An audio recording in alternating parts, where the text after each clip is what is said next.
Friends, I am back. मैं फिर से वापस आई हूँ कहानी यूं ही कहीं किसी मोड़ पर पार्ट 3 और लास्ट लेकर। तो चलिए सुनते हैं कहानी यूं ही कहीं किसी मोड़ पर आखिरी और 3 भाग। अगले दिन मैं रास्ते में थी कि मेरे मोबाइल पर एक वॉइस मैसेज आया। मैंने तुरंत विनय को फोन किया। हेलो विनय, आप अभी हॉस्पिटल आ सकते हैं क्या? मेरे आवाज में एक अजीब घबराहट थी। उन्होंने सहम कर कहा, क्यों, क्या हुआ, तुम ठीक तो हो? मैंने कहा, हाँ मैं ठीक हूँ, बस इमरजेंसी है, प्लीज जल्दी आइए।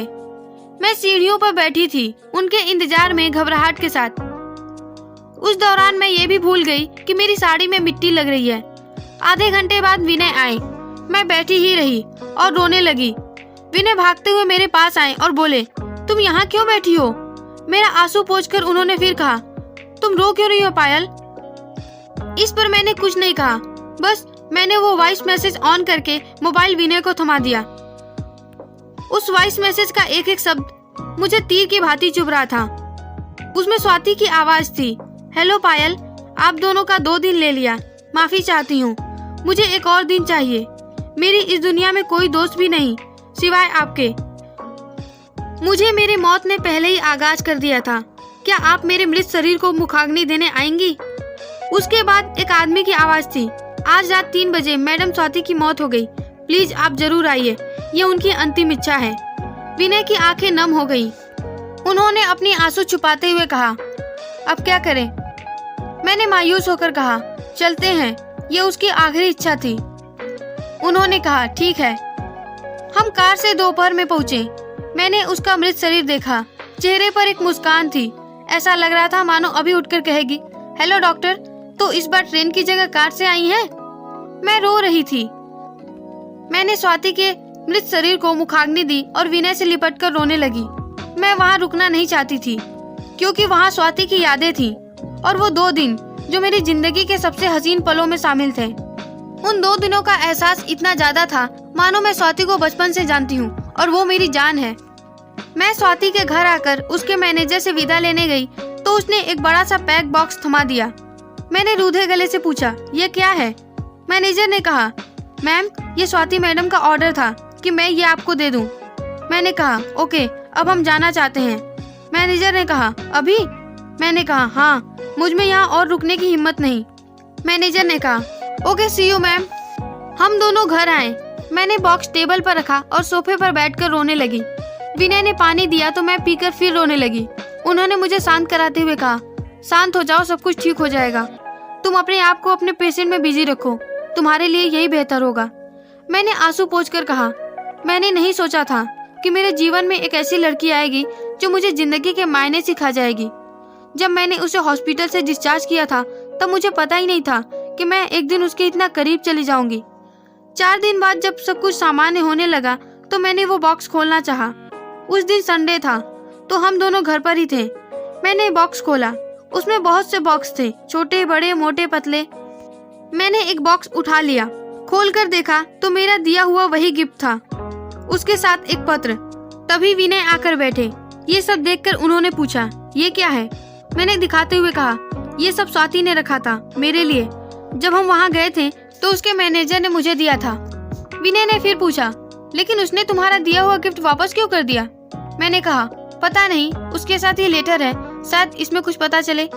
मैंने पत्र खोला तो उसमें लिखा था, डियर पायल, मैं आपका दिया हुआ ये तोहफा इसलिए वापस कर रही हूँ क्योंकि अब मैं इस दुनिया में नहीं हूँ, लेकिन मैं आपके दिल में आज भी जिंदा हूँ।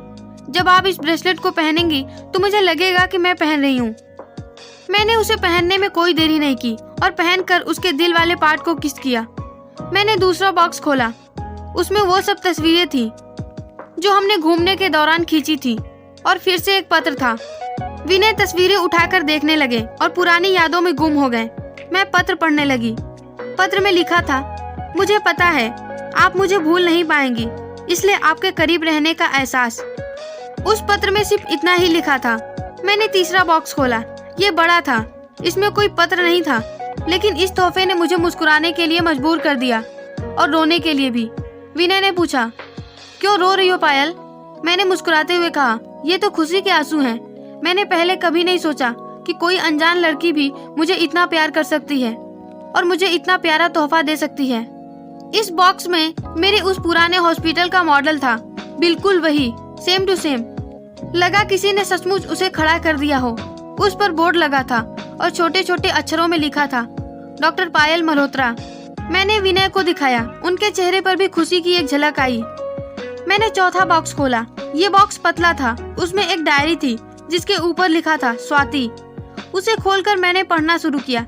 स्वाति, यही नाम मिला था मुझे लोगों से। अपनी आंखें खोली तो अपने आप को अनाथालय में पाया। पता नहीं चला कि मेरे ऊपर किसी का साया नहीं है।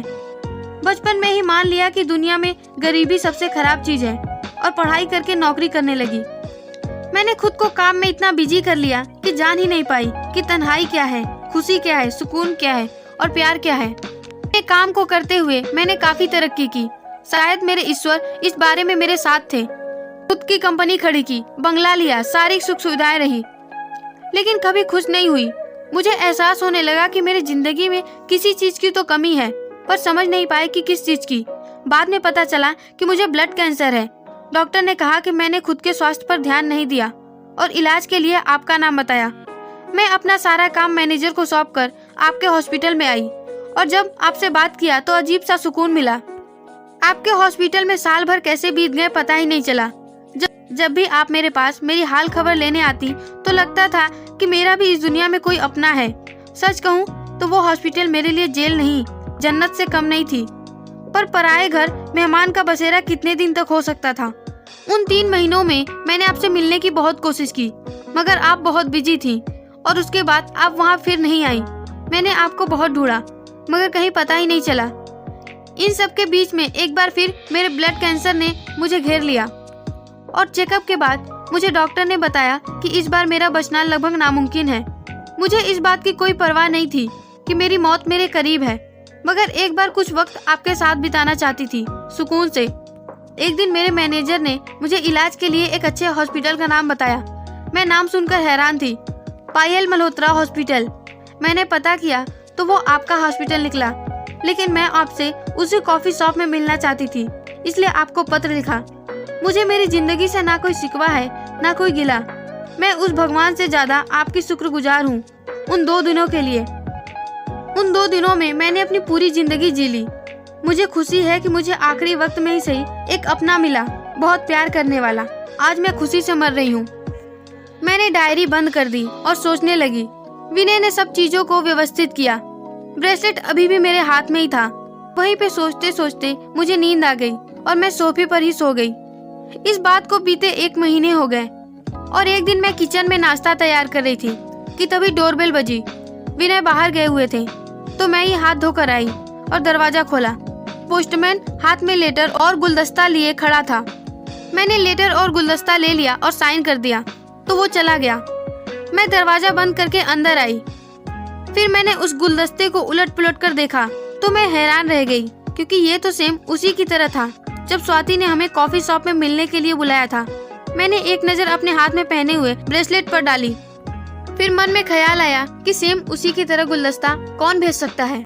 इसके बाद मैंने पत्र खोला। उसमें लिखा था, अब तो मैं आपके दिल में हमेशा हमेशा के लिए हूँ। अब तो नहीं कहेंगे ना कि फिर मिलेंगे यूं ही कहीं किसी मोड़ पर। मैं समझ गई ये स्वाति का पत्र है और एक मुस्कुराहट अनायास ही मेरे चेहरे पर बिखर गई। कहानी खत्म।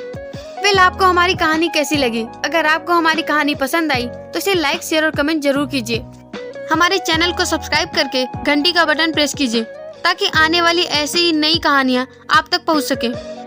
Thank you, bye bye.